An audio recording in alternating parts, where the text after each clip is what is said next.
The field hospital went silent the moment the explosion shook the walls. Dust rained from the ceiling. Somewhere outside men were screaming. The doctors looked at each other. Panic flickered in their eyes. Then they ran. Not toward the sound. Away from it. Only one person stayed behind. The nurse they'd been mocking all week. The one they said was too soft for war.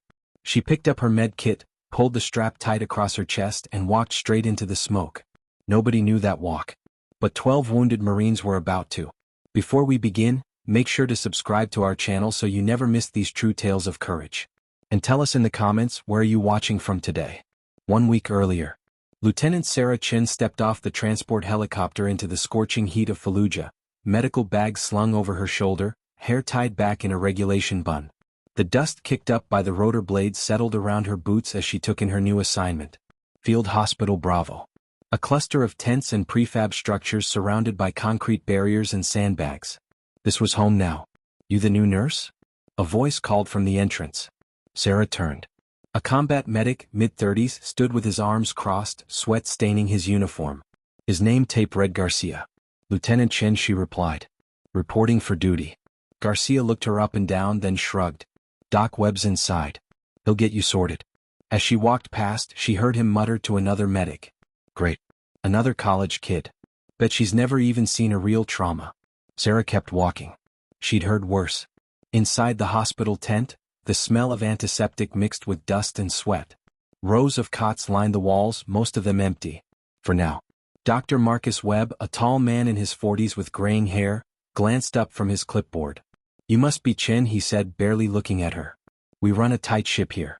Stay out of the way during critical cases, follow protocol, and you'll do fine. Understood, sir. Good. He handed her a stack of files. Start with inventory. We're low on 4 bags and morphine. Make sure it's logged properly. Inventory. She'd trained for combat medicine, for battlefield trauma, for split-second decisions under fire. But here she was, counting supplies. She took the files without a word. Over the next few days, the pattern became clear. The doctors treated her like a liability. The medics treated her like a secretary. When a convoy rolled in with wounded, they pushed her aside. We got this, Lieutenant, Garcia would say. Why don't you prep the next bed? She did what they asked. She stayed quiet. She observed. But she also noticed things they didn't. The way Dr. Webb's hands shook when the trauma cases came in heavy. The way Garcia avoided eye contact with the severely wounded. The way the whole team flinched at the sound of distant mortars. They were good at their jobs. But they were afraid. And fear made people slow. One evening, Sergeant Mike Torres, a Marine recovering from a shrapnel wound, sat on his cot watching her organize medical supplies. You seem pretty calm for someone who just got here, he said. Sarah glanced at him. I've been in stressful situations before. Yeah. Torres smirked. Like what? Nursing school finals. She almost smiled. Something like that. He laughed, shaking his head. No offense, Lieutenant, but you're in the wrong place if you can't handle blood. This isn't some ER back in the States. Out here, when things go bad, they go bad fast. I'll keep that in mind, she said quietly. Torres leaned back on his cot. Just saying. Some people aren't built for war. Sarah didn't respond. She finished organizing the supplies and walked outside into the fading light. The sun was setting over the desert, painting the sky in shades of orange and red. Somewhere in the distance, she could hear the low rumble of artillery. The war was always close. Always waiting. She pulled up her sleeve and looked at the scar on her forearm. Faded now but still visible. A trident. The symbol of the Navy SEALs. She'd earned it years ago, back when she was someone else. Back when her call sign was Phantom. But that was a different life. A different war. She pulled her sleeve back down and walked back inside. The attack had happened on her 6th day. Sarah was restocking a cabinet when the first mortar hit. The explosion was distant, maybe 200 meters out, but the shockwave rattled the tent walls. Everyone froze. Then the second one hit. Closer. Much closer. The lights flickered. Dust poured from the ceiling. Outside, the sound of gunfire erupted, sharp and chaotic. Incoming. Someone shouted. Dr. Webb's face went pale. Everyone get to the bunker. Now. The medics scrambled, grabbing their gear and running toward the reinforced shelter on the far side of the compound. Dr. Webb was right behind them, his hands trembling as he clutched his medical bag. Sarah stood in the center of the tent, perfectly still. Lieutenant, move. Garcia yelled from the doorway. She didn't move, because she'd heard something they hadn't. Beyond the mortars, beyond the gunfire, there were voices. Screaming. Close. Too close. A radio crackled to life on the desk. Multiple casualties, need evac hospital, do you copy? She picked up the radio. This is Field Hospital Bravo. How many wounded? Static. Then a breathless voice. Well, maybe more. We're pinned down, can't move them. If someone doesn't come. The transmission cut off. Sarah looked toward the bunker. The doctors were gone. The medics were gone. She was alone. She took a breath. Then she grabbed her med kit, slung it across her chest, and walked toward the sound of the screaming. Into the fire. The smoke was thick, choking. Sarah moved through it like a shadow, low and fast, her eyes scanning the chaos.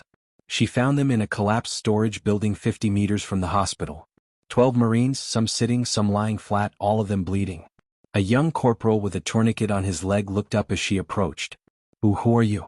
I'm your medic, she said calmly. How many can walk? 3, maybe 4, he gasped. The others? I'll handle it.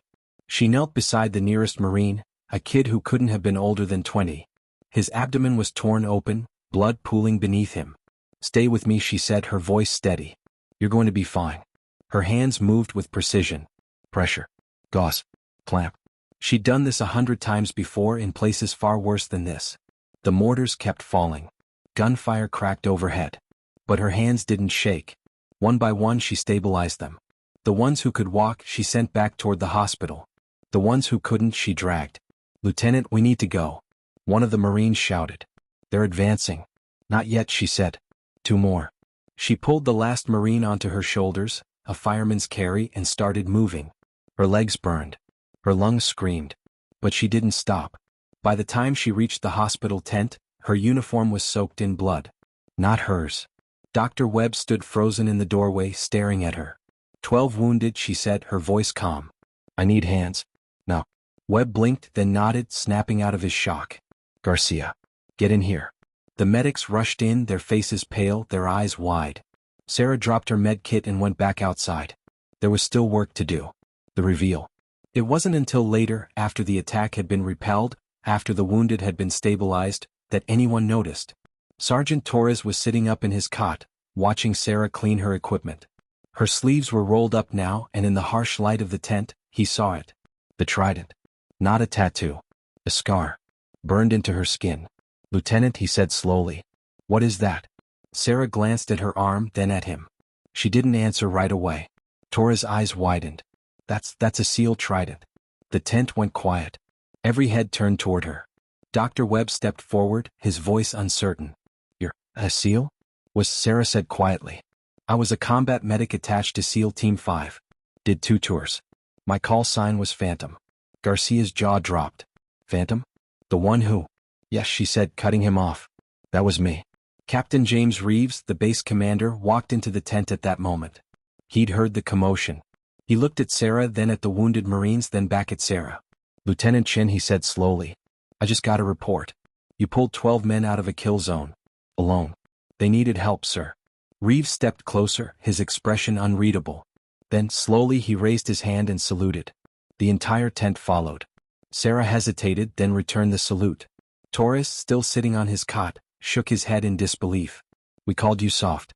Sarah looked at him, and for the first time she smiled. I know. Epilogue. Word spread fast. By the next morning, everyone on the base knew the truth. The soft nurse wasn't soft at all. She was steel. Forged in places most of them would never see. Dr. Webb found her outside the hospital tent that evening, watching the sunset. I owe you an apology, he said quietly. You don't, Sarah replied. I do. I underestimated you. We all did. She didn't respond. Webb shifted uncomfortably. Why didn't you tell us? About your past? Sarah was quiet for a moment. Then she said, because it doesn't matter what I was. It only matters what I do. Webb nodded slowly. For what it's worth, you saved lives today. More than just those 12 Marines. You reminded us what courage looks like. Sarah turned to face him. Courage isn't about not being afraid, Doctor. It's about doing the job anyway. She walked back inside, leaving Webb standing alone in the fading light. The moral. 12 Marines went home because one person refused to run. Not because she was fearless. Not because she was invincible. But because when everyone else saw danger, she saw her duty. They called her soft. They had no idea. Sometimes the strongest warriors are the ones who've already fought their wars. The ones who don't need to prove anything. The ones who just show up and do the work. If this story moved you, don't forget to subscribe for more true military stories. These are the tales that keep courage alive for generations to come. Until next time, stay strong, stay proud, and never forget those who serve in silence.